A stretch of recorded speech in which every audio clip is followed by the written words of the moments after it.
Looking for a place to talk with a load of Ninjago community members? Look no further, as my Ninjago Discord server is the perfect place. If you're interested in Ninjago competitions, events, and a lot more, trust me, you're going to love it there. Link will be at the very top of the description. We hope to see you all there.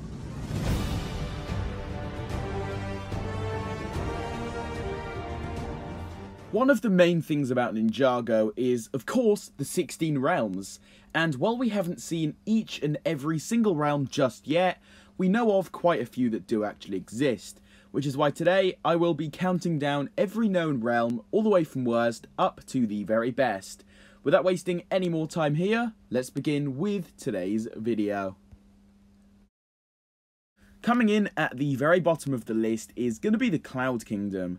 While I do happen to enjoy the overall look of the realm, its main purpose is exactly why I don't like it. It's just too convenient for my liking, honestly, and the fact that people's fate is physically written by people in this realm is something that's never sat quite right with me. So for that reason alone, it's coming here at the very bottom of my list. Up next is the first realm, otherwise known as the realm of the Oni and Dragon. The realm itself does have some pretty cool history to it, which I do actually like about this place. However, when you also take into account the overall look and the feeling of this realm, well, to put it simply, it's just really quite bland.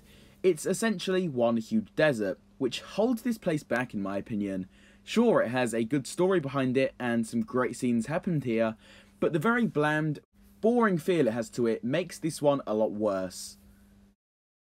Next up at number 8 is the Nether Realm, basically the complete opposite of the number 9 spot. When we saw this place in Season 11, it was a huge icy realm. All of it was completely covered in snow and ice. This one also suffers from the same issues as the last realm on our list.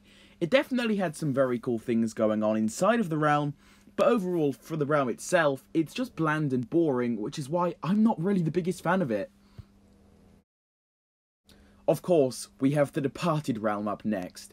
While we haven't really seen too much of this realm, I personally really like the idea of it, and I do think it is pretty cool. I just wish we could see more of the realm at some point, as we've only ever really caught a few glimpses as to what this realm looks like on the inside.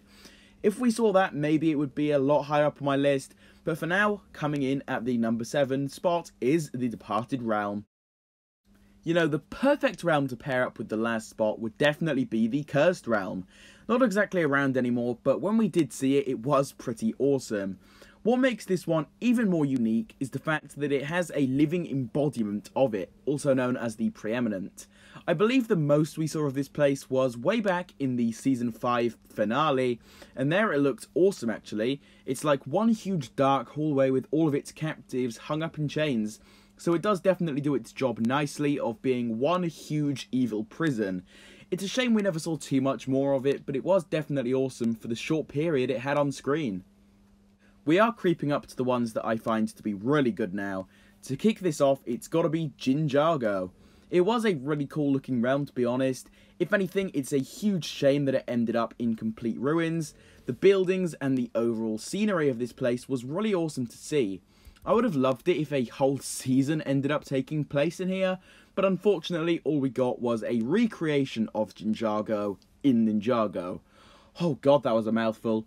But considering everything, definitely a fantastic realm, easily one of the better ones out there. The Underworld. Another fantastic realm that we urgently need to see again. We did actually get to see quite a lot of this realm in the much earlier days of Ninjago, and I loved it. It's dark, ominous, creepy, basically everything you'd expect from a so-called underworld. For all those reasons alone, I really do love this place. Hopefully, if all goes to plan, we see more of it in the future, because that would be awesome. Up next, at number 3, is probably going to sound like such a random one to some of you guys. The realm I'm talking about is in fact the Realm of Madness. I honestly don't know what it is about this realm, but I really do love the look of it. To me, it feels like the Underworld, but with a huge upgrade. And while we did only ever see it for about one 5-minute scene, way back in Season 1, I believe, what we saw of it then was simply awesome, and I urgently want to see more of this place. Maybe even have a full season take place here, as it looks really wacky, and I think you could explore quite a lot of new things with this place.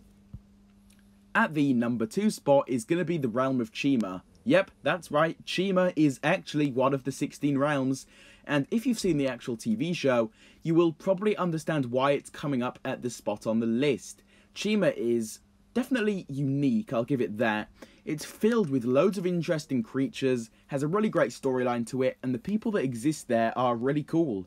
So the fact that all of this exists within Ninjago's universe is fantastic, and it is definitely on par with the number 1 spot. But what is the number 1 spot, you ask? Hate to hit you guys with the very obvious choice, but it is going to be the realm of Ninjago itself.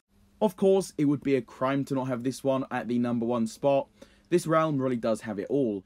Loads of different unique locations, it has the ninja team, cool villains, literally everything. Not much more even needs to be said regarding this place, but it definitely has earned its spot here at number 1. And with that being said, there we have it. Those are my rankings for each and every single Ninjago realm that we currently know of. I do hope you all enjoyed today's video. If you did, then make sure you drop a like on it and subscribe to the channel with the notification bell turned on so that you never miss out on any future Ninjago content from me.